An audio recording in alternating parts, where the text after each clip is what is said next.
Doctor G Parameshwara ಎಂಬ ಹೆಸರಿನ ನಾನು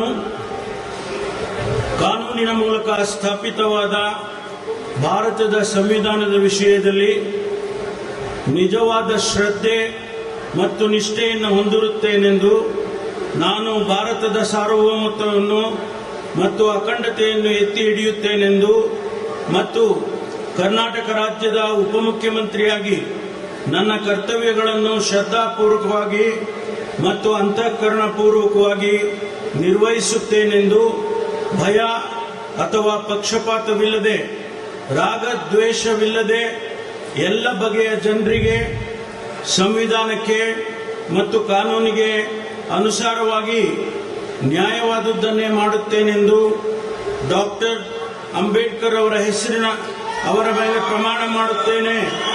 ಶ್ರದ್ಧಾಪೂರ್ವಕವಾಗಿ ಪ್ರತಿಜ್ಞೆ ಮಾಡುತ್ತೇನೆ. ನಾನು ಡಾಕ್ಟರ್ ಜಿ ಪರಮೇಶ್ವರ ಎಂಬ ಹೆಸರಿನ ನಾನು ಕರ್ನಾಟಕ ರಾಜ್ಯದ ಉಪಮುಖ್ಯಮಂತ್ರಿಯಾಗಿ